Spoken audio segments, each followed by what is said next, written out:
الحمد لله رب العالمين، والصلاة والسلام على خاتم النبيين، أما بعد. أعوذ بالله من الشيطان الرجيم، بسم الله الرحمن الرحيم. فنظر نظرة في النجوم فقال إني سقيم، فتولوا عنه مدبرين. فراغ إلى آليتهم فقال ألا تأكلون ما لكم لا تنطقون. فراغ عليهم ضربا باليمين فأقبلوا إليه يزفون. قال أتعبدون ما تنحتون والله خلقكم وما تعملون.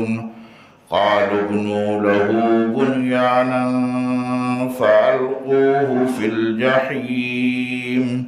فأرادوا به كيدا فجعلناهم الأسفلين.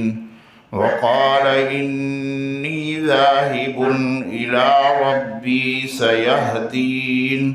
رب هب لي من الصالحين. فبشرناه بغلام حليم. فلما بلغ معه السعي قال يا بني إني أرى في المنام أني أذبحك فانظر ماذا ترى. قال يا أبت افعل ما تؤمر ستجدني إن شاء الله من الصابرين.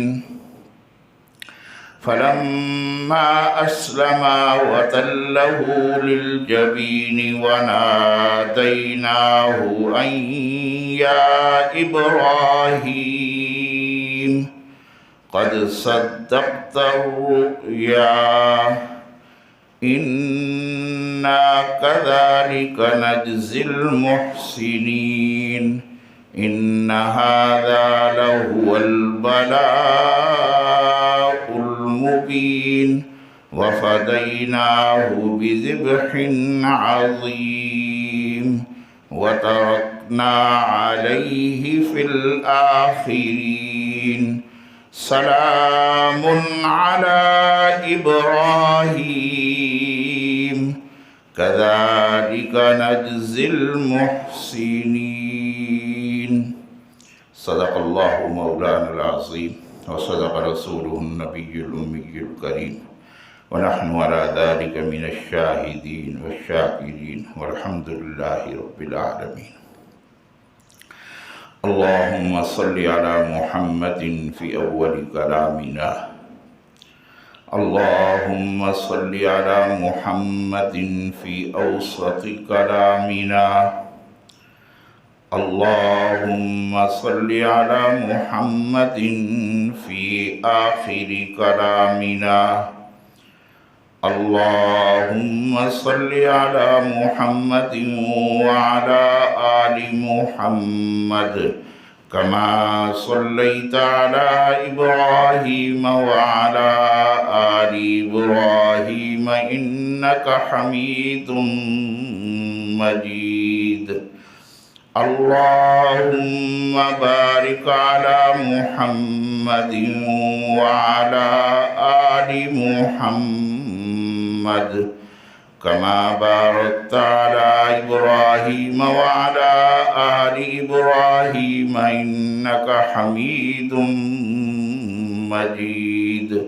سبحان ربك رب العزة عما يصفون وسلام على المرسلين والحمد لله رب العالمين.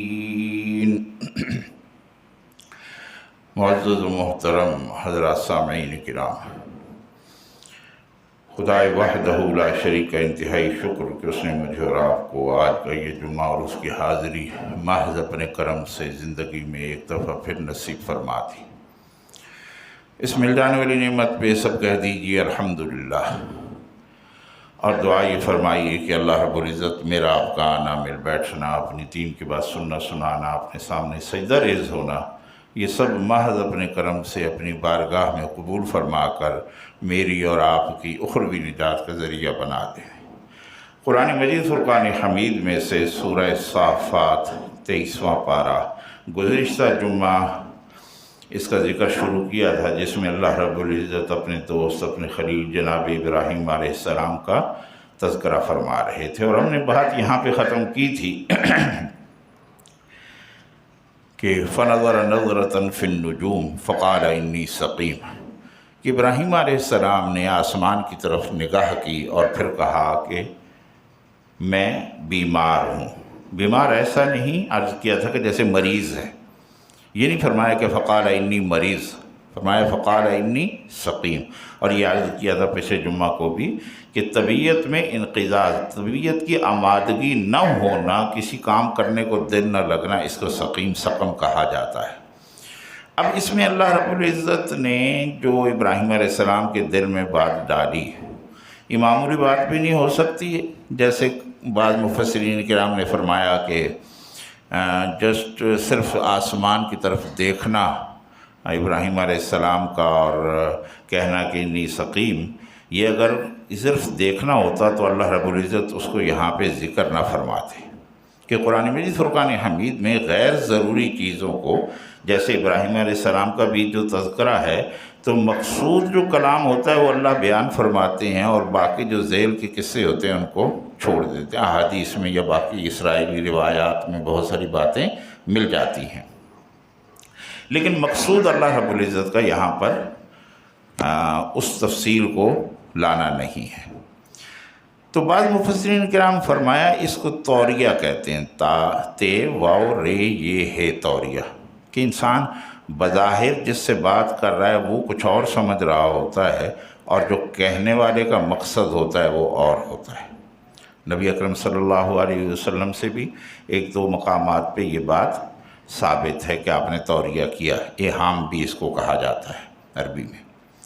تو ابراہیم علیہ السلام کا یہ توریہ تھا کہ آپ کا ارادہ یہ تھا کہ اب میری تم یہ جو بتوں کی پوجا کرتے ہو نا، اس نے میری طبیعت کو خراب کر دیا ہے، تو جو میلوں کی جو دعوت دیتے ہو میں وہاں پہ آنے کو تیار نہیں ہوں۔ اور مقصود کچھ اور تھا کہ ابراہیم علیہ السلام کا ارادہ اور تھا کہ وہ کیا کریں گے، اس کو اللہ رب العزت آگے بیان فرماتے ہیں، فَتَوَلَّوْا عَنْهُ مُدْبِرِينَ۔ ان قوم والوں نے جو آپ کو بلا رہے تھے، انہوں نے کہا اچھا اس نے کوئی آسمان کے ستاروں سے کوئی چیز اخذ کی ہے اور یہ کہتا ہے کہ نہیں سکیم، چلو اس کو چھوڑو یہاں پر، ویسے ہی ساتھ جائے گا ہم سب کو بیمار کر دے گا۔ تو وہ اس سے منہ موڑ کے چلے گئے۔ جب چلے گئے فراغ الی آلہتہم، پھر ابراہیم علیہ السلام جا گھسے ان کے الہوں کے پاس جو انہوں نے بنائے ہوئے تھے بتوں سے۔ اب کیسے گئے، کیا تفسیر ہے، اللہ رب العزت نے اس کو بیان نہیں فرمایا، جو مقصود تھا اس کو بیان فرمایا۔ اب میلے والے جب جانے لگے تو بڑے اچھے اچھے کھانے بنا کر اور پھل اور فروٹ ان بتوں کے سامنے رکھ گئے کہ ان خداؤں کی وجہ سے یہ بابرکت ہو جائے گا تو واپسی بھی ہم کھائیں گے۔ جب ابراہیم علیہ السلام ان بتوں کے پاس گھسے تو دیکھا کہ سارے کھانے ان کے سامنے پڑے ہیں، تو کہنے لگے الا تاکلون، تم کھاتے کیوں نہیں ہو؟ کھانا سامنے موجود ہے تو اس کو کھاتے نہیں ہو بھائی؟ ما لکم، کیا ہو گیا تم کو؟ تنطقون، تم بولتے نہیں ہو، تمہارا نطق کام نہیں کرتا ہے۔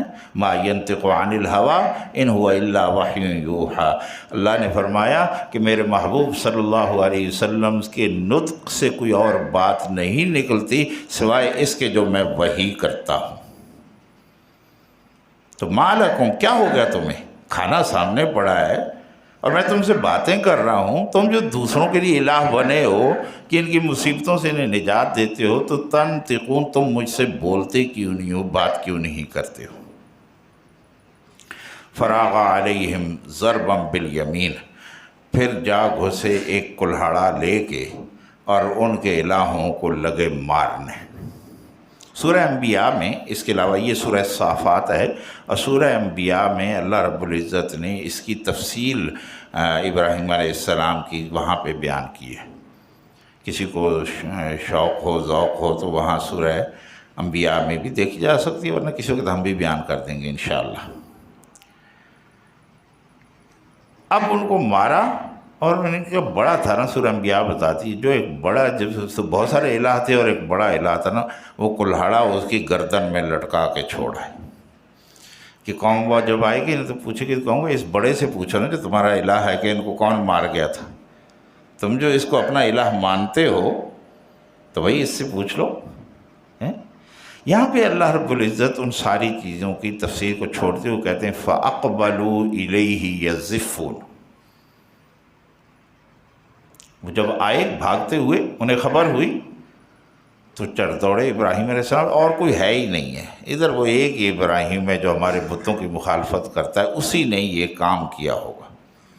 اب پکڑ لیا تو ابراہیم علیہ السلام، دیکھو داعی کی جو صفت ہوتی ہے وہ حالات کیسے بھی ہوں، جہاں کہیں بھی ہو، وہ حکمت سے اپنی دعوت کو بیان کر دیتا ہے۔ تو ابراہیم علیہ السلام نے جب دیکھا، نمرود تھا نا اس وقت کا بادشاہ، تو اس کے سامنے پکڑ کے قوم والے لے کے کہ دیکھو اس نے ہمارے الہوں کے ساتھ کیا کیا۔ تو انہوں نے کہا قَالَ أَتَعْبُدُونَ مَا تَنْحِتُونَ، وہ اس کی بندگی کرتے ہو جس کو اپنے ہاتھوں سے بنایا، وَاللَّهُ خَلَقَكُمْ وَمَا تَعْمَلُونَ، اور تمہیں بھی اور جن کی بندگی کرتے ہو اس کو بھی بنانے والا میرا اللہ ہے۔ تو مسلمان کو کس نے بنایا؟ کافر کو کس نے بنایا؟ آج جو یہ اس کائنات کی جو چیزیں مجھے اور آپ کو نظر آ رہی ہیں کس نے بنائی؟ جو نظر نہیں آ رہی اب تک انسان کا ادراک نہیں ہو سکا، پہنچ نہیں سکا، وہ کس نے بنائی؟ اللہ نے۔ اب انسان کو جو عقل دی وہ کس نے؟ اس عقل کو استعمال کرتے ہوئے کوئی صنعت، کوئی فیکٹری، کوئی کاریگری، کوئی چیز بناتا ہے تو وہ کس نے دی؟ تو صنعت کس نے بنائی؟ اللہ نے۔ واللہ خلقکم، تمہیں بھی اللہ نے بنایا، اور جو تمہارے کام ہیں جہاں پہ تم ترقیاں حاصل کرتے ہو اور دنیا کو مسخر کرتے ہو، اس کو بھی بنانے والا کون؟ اللہ۔ قالوا ابنوا له بنيانا فألقوه في الجحیم۔ یہ ہمیشہ یاد رکھیے، جب بھی آپ کا دشمن، کافر یا کوئی بھی، جب آپ دلائل سے بات کرو گے اس کے بعد دلیل کوئی نہیں ہوگی، اب وہ مارنے پہ آ جائے گا، اب جواب نہیں دے سکے گا آپ کو، اب کہے گا مارو اس کو۔ تو انہوں نے بھی ایسے ہی کیا، انہوں نے کہا ایک گھر بناؤ، ایک عمارت بناؤ بہت بڑی، فَأَلْقُوهُ فِي الْجَحِيمِ، اس کو آگ سے بڑھو اور ابراہیم کو پکڑ کے اس میں پھینک دو۔ بس یہی حل ہے، ابراہیم کے سوالوں کا جواب ہم نہیں دے سکتے، اور اس کو ڈال دو اس آگ میں۔ پھر اللہ رب العزت نے اپنی قدرت کی نشانیاں بتائیں، ان کو تو دکھلائیں، اور مجھے اور آپ کو جو خبر دی کہ اس یقین کو پختہ کرو، وہ اللہ جو کل یہ کر سکتا تھا آج بھی یہ کر سکتا ہے۔ ایمان کمزور ہے نا، ہمیں یقین نہیں ہے، اگر ہمارا تعلق بن جائے گا تو ہمارا یقین بھی پختہ ہو جائے گا۔ بس اس کی دعوت آپ کو دیتا ہوں، اپنے اللہ سے باتیں کرو، اپنے دکھڑے انسانوں کی بجائے اس کے سامنے رکھو۔ دل کی ہر خواہش وہ جانتا بھی ہے، جیسے اماں اور ابا جانتے ہیں، لیکن تم پھر بھی روتے ہو تو تمہارے دل کا بوجھ ہلکا ہوتا ہے، ایسے ہی رو جا کے اللہ کے سامنے، وہ تمہارے پردے بھی رکھے گا، کسی کو بتائے گا نہیں کہ آیا تھا میرے پاس۔ نہیں، انسان تو بتاتے، یہ اس کی سفید پوشی ہے جو بھرم اس نے رکھا ہوا، اندر سے آیا تھا میرے پاس، اس کے سارے حالات مجھے پتہ ہیں، وہ تو کپڑے اتارے گا نا، لیکن اللہ وہ ذات ہے جو کسی کی کپڑے، وہ ستار ہے، اور ستاری کرنے والے کو پسند کرتے ہیں۔ تو تم بھی وہ صفت اپناؤ، کسی کے پردے نہ اتارو، ان کو ڈھانکو، کسی کے عیب کو نہ ظاہر کرو۔ ہاں، ایک عیب جو پوری قوم کے لیے نقصان دہ ہے وہ تو بتاؤ، لیکن تمہارے نفس کو جو اچھا نہ لگے وہ اس کو پردہ نہ اتارنا کہ یہ بات مجھے اچھی نہیں لگتی، اس کی سارے جہان کو بتاتے پھر ایسا کام نہ کرنا۔ تو بہت بڑی آگ تیار کی گئی، اور ابراہیم علیہ السلام کو منجنیق کے ذریعے، منجنیق سمجھتے ہیں نا، وہ پتھر پھینکا کرتے تھے اس میں ڈال کے ابراہیم علیہ السلام کو اس آگ میں، اس کی تپش اتنی تھی کہ وہ خود بھی قریب نہیں جا سکتے تھے، تو جب پھینکا گیا تو ابراہیم علیہ السلام سے بعد میں کسی نے پوچھا آپ کی دنیا جو زندگی ہے اس کے سب سے اچھے دن کون سے ہیں؟ کہا وہ جو آگ میں گزارے تھے۔ اب آگ کس کی مخلوق ہے؟ اس کا رب کون ہے؟ انسان اس کا حکم نہ مانے تو آگ بھی اس کو حکم مانتی ہے۔ اللہ رب العزت نے براہ راست حکم دیا آگ کو، یا نار کونی، تو ہو جا بردن، ٹھنڈی۔ کیسی ٹھنڈی؟ وسلامن، سلامتی والی۔ ہاں بھائی ایسا نہ ہو نا جسم گرم ہو اور یکدم اسے ٹھنڈا کر دو تو مر جائے گا۔ انسان سیکھے بھی ان باتوں سے۔ تو ایسی ٹھنڈی ہو جا جو میرے ابراہیم کے لیے سلامتی والی ہو، یہ نہ ہو یکدم ٹھنڈی ہو تو ابراہیم کو نقصان ہو جائے، نہیں۔ بردم و سلامن علی ابراہیم، میرے ابراہیم پہ تو ایسی ٹھنڈی ہو جا جو اس کے لیے سلامتی والی ہو۔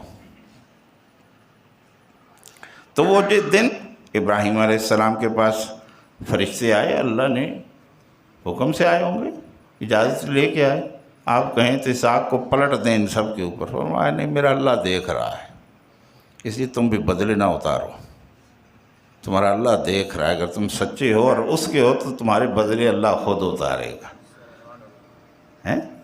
لیکن اگر تعلق نہیں ہے اللہ سے، پھر جو تم مرضی کرتے رہو، اپنا زور لگاؤ۔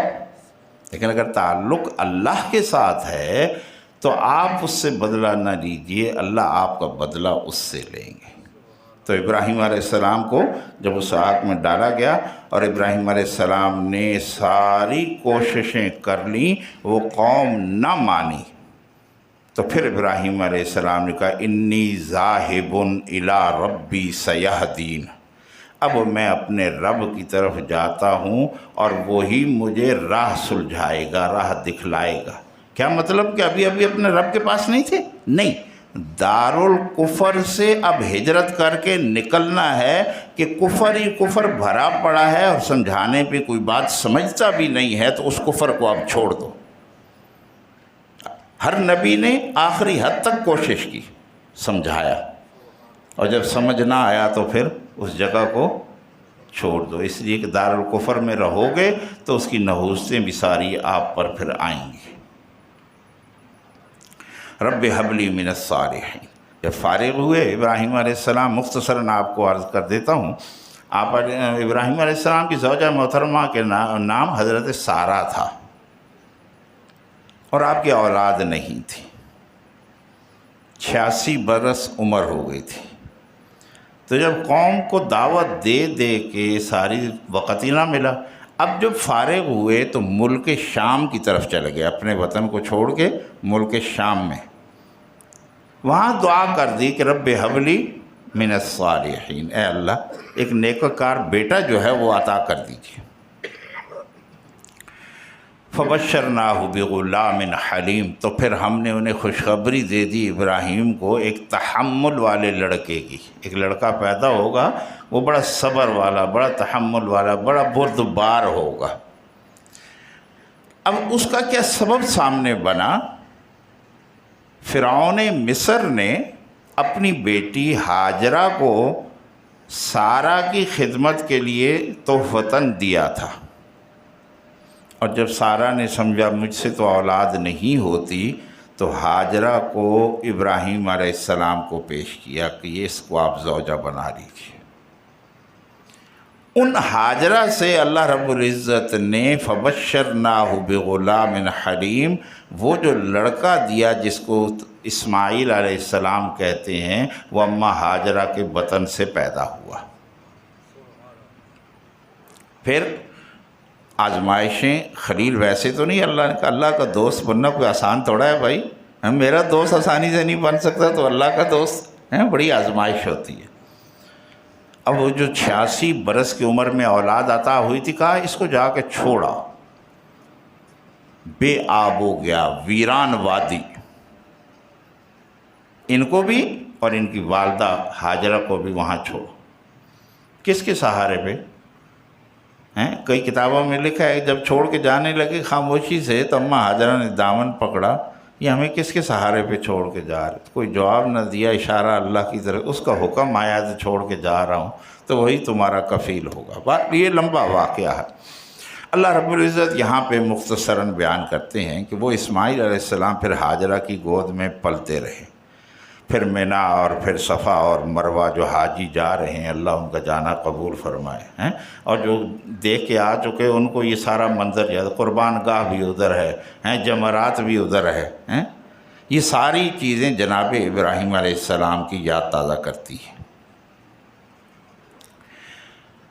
اب وہ جو چلنے پھرنے کے قابل ہو گیا بچہ اسماعیل، بعض نے کہا 7 سال اور بعض نے کہا 13 سال کی عمر کو پہنچ گیا، اور بڑھاپے کی اولاد ویسے ہی بڑی پیاری ہوتی ہے، بڑی اچھی لگتی ہے نا۔ فلما بلغ معہ السعی، جب وہ پہنچ گیا بھاگ دوڑ کرنے کی عمر کو، تو قال یا بنی، ابراہیم نے اپنے بیٹے سے کہا، انی ارا فی المنام انی اذبحک، میں نے خواب میں دیکھا کہ میں تجھے ذبح کرتا ہوں۔ اچھا، اس میں سید انور شاہ کاشمیری رحمۃ اللہ علیہ نور اللہ مرقدہ فرماتے ہیں اللہ نے یہ نہیں فرمایا کہ انی ذبحتک، کہ میں نے تجھے ذبح کر دیا، فرمایا انی اذبحک، صرف یہ دیکھا کہ میں تیرے گلے پہ چھری، اور کتابوں میں لکھا ہے 3 دن یہ تواتر سے خواب آیا۔ پہلے دن آپ نے پریشان ہو کے چھوڑ دیے، دوسرے دن پھر یہی خواب آیا، تیسرے دن پھر خواب آیا، اور نبی کا خواب سچا ہوتا ہے، نبی کا خواب آپ سمجھ گئے کہ اللہ نے مجھے حکم دیا ہے بالواسطہ، خواب کے ذریعے سے آیا نا۔ اور امتحان بھی مقصود تھا، بہت بڑا امتحان تھا، چھوٹا نہیں تھا، جس کو اللہ خود فرما رہے ہیں بہت بڑی آزمائش تھی۔ تو بیٹے کو اب یہ کہا کہ فانظر ماذا تری، اے بیٹے ذرا تو دیکھ اس بات کو کہ تو کیا سمجھتا ہے۔ یہ نہیں کہا کہ تو راضی ہے یا نہیں راضی، بیٹا بھی حلم والا تھا نا، اس کو فرمایا کہ دیکھ تجھے کیا سمجھ آتی ہے اس خواب سے۔ قال یا ابتی، اے ابا جی، افعل ما تؤمر، جو آپ کو حکم دیا گیا اس کو کر گزریے۔ ستجدنی انشاءاللہ من الصابرین، یہاں سے مجھے اور آپ کو سبق سیکھنے کی بات ہے۔ اسماعیل اللہ کے اولو العزم پیغمبر ہیں، ابراہیم کے اولاد ہیں، بڑا مقام ہے نا۔ یہ نہیں کہا بجی آپ کر گزری میں صبر کروں گا، نہیں، ستجدنی انشاء اللہ من الصابرین، اللہ نے چاہا تو وہ جو مجھ سے پہلے بھی بہت صبر کرنے والے گزرے ہیں میں بھی انہی کی طرح صبر کر لوں گا۔ میں 2 باتیں کر کے کہتا ہوں میرے مقابلے کا کوئی بھی نہیں، جتنا میرا علم میرا صبر میں کوئی کسی کا نہیں ہے۔ یہ اب یہاں پہ تعلیم ہے، جو بھی اللہ نے فن عطا کیا، جو بھی ہنر عطا کیا، جو بھی صلاحیت عطا کی، وہ اللہ کی عطا کی ہوئی، آپ کا کمال نہیں ہے۔ تو ستجدنی انشاءاللہ من الصابرین، ابا جی جیسے پہلے لوگ بڑے بڑے صبر کرنے والے تھے، ان قریب امید ہے میں بھی انہی کی طرح صبر کر جاؤں گا۔ مختصراً چلتے ہیں انشاءاللہ، ٹائم تھوڑا۔ فلما اسلما، جب دونوں راضی ہو گئے، اسلام کس کو کہتے ہیں نا، اللہ کی بات کو مان کے سمجھ آئے نہ آئے کندھوں کو جھکا دو، آمین کہہ دو، یہ اسلام ہے اور یہ مسلمان ہے۔ فلما اسلما، اب دونوں نے مان لیا، ابراہیم ذبح کرنے کو تیار اور اسماعیل ذبح ہونے کو تیار۔ جو کہے نہیں استاد جی منی عقل نہیں مننی، قرآن نے مقابلے میں وہ مسلمان نہیں۔ سمجھ آئی میری بات؟ مسلمان ہو کس لیے؟ ہاں یہ تحقیق کرو یہ اللہ اور اس کے رسول کی بات ہے، جب یہ تحقیق ہو گئی تو اپنے قدم پیچھے کر لو، نہیں اب اللہ کا حکم ہے، میری کوئی حیثیت نہیں، میں پیچھے ہو گیا۔ ہاں اس میں جو کوئی آپ کو کہے بات، وہ یہ معلوم کرنا ضروری ہے کہ اللہ اور اس کے رسول کا حکم ہے یا نہیں، اس میں تحقیق کرو۔ لیکن اس میں تحقیق نہیں کرنی کہ اب میری عقل اس کو مانتی نہیں ہے تو میں پہلے ریسرچ کر لوں یہ بات ٹھیک ہے کہ نہیں، تمہاری ریسرچ تمہیں گمراہ کر دے گی، اس مسلمانی سے نکل جاؤ گے۔ وَتَلَّهُ لِلْجَبِينِ، اور اس نے پیشانی، ابن عباس رضی اللہ تعالیٰ عنہ کہتے ہیں کہ جبین کہتے ہیں اس پیشانی کے دونوں کناروں کو، بعض نے کہا کہ اس کو کہتے ہیں جبہاتن، یہ جو سامنے کا حصہ ہے عربی کا، اللہ مجھے اور آپ کو عربی کا مزاج بھی عطا فرما دے، آسان ہے مشکل نہیں ہے۔ جبہاتن یہ سامنے کا حصہ جو ہے، اور جبین کہتے ہیں ان کناروں کو۔ تو ابن عباس کہتے ہیں رضی اللہ تعالیٰ عنہما کہ آپ کو کروٹ کے بل لٹا دیا گیا، کوشش کی نہیں ذبح ہو رہے۔ کتابوں میں لکھا ہے اللہ نے تانبے کی ایک پلیٹ اسماعیل کے گلے اور چھری کے درمیان ڈال دی تھی۔ اسماعیل علیہ السلام نے کہا بھی ابا جی اب اس کیفیت کو دیکھو نا، تم بھی قربانی کرتے ہو نا، ابا جی میری امی کو میرا سلام کہیے گا، کوشش کیجیے گا خون میرے کپڑوں پہ نہ لگے نا، میری امی کو میرے کپڑے دیکھ کے دکھ ہوگا، پھر یہ کپڑے جا کے میری امی کو بھی دکھا دیجیے گا۔ تو تصور کرو 86 سال کی عمر میں جس کو اللہ نے بیٹا دیا، اس کے گلے پہ چھری پھیرنے کو دل ہو رہا ہوگا، لیکن وہ اللہ کے امر کے سامنے اپنی دل کی خواہش کو مار کے بیٹھا ہے، اسی لیے خلیل بنا ہے۔ وَنَادَيْنَاهُ أَن يَا إِبْرَاهِيمُ، فرمائے فرشتے نے، جبرائیل نے آسمان سے آواز دی، قد صدقت الرؤیا، اے ابراہیم آپ نے خواب سچا کر دکھایا۔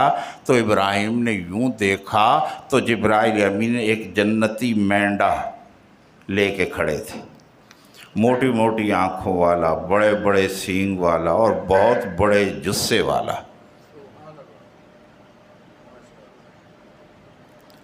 اور بعض نے کہا کہ آدم علیہ السلام کے بیٹے حابیل اور قابیل،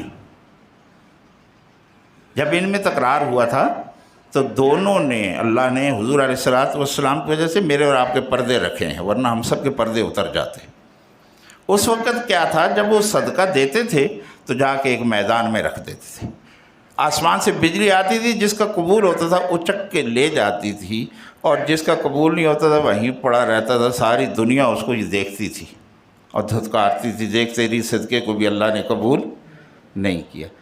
تو حابیل نے مینڈا پیش کیا، جانور پالے ہوئے تھے، قابیل ذمہ کرتا تھا اپنا گلہ لے کے، اناج کچھ لے کے وہاں رکھے، بجلی آئی حابیل کے مینڈے کو اٹھا کے لے گئی، وہ جنت میں چرتا رہا، اور ابراہیم کے بیٹے اسماعیل کے بدلے میں اللہ نے اسی مینڈے کو جنت سے دوبارہ اتارا،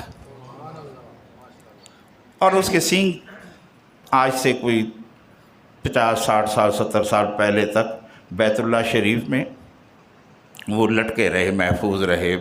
پھر جب ایک دو واقعہ پیش آیا آگ کا، نہیں اس سے زیادہ عرصہ کچھ ہو گیا، تو وہ پھر جب ابراہیم بیت اللہ شریف میں آگ لگی تو وہ سینگ بھی جو ہیں وہاں سے ختم ہو گئے۔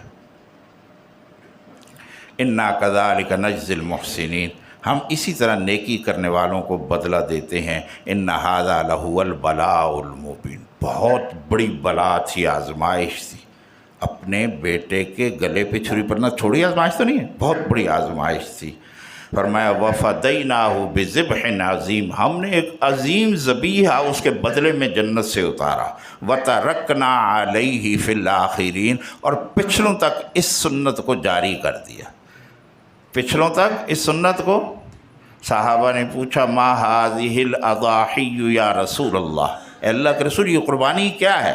فرمایا قال سنت ابیکم ابراہیم، تمہارے باپ ابراہیم کی سنت ہے۔ فما لنا فیہا یا رسول اللہ، وہ تو ابراہیم ابا کی سنت ہے، ہمارے لیے اللہ کے رسول اس میں کیا؟ قال فرمایا بکل شعرۃ حسنہ، ہر بال کے بدلے میں ایک نیکی ہے، اور جس اخلاص سے اس جانور کو ذبح کرتے ہو اس کا خون زمین پہ گرنے سے پہلے اللہ کے ہاں مقبول ہو جاتا ہے، اور اپنے کھر اپنے سینگوں سمیت تمہارے نامہ اعمال میں پیش ہوگا۔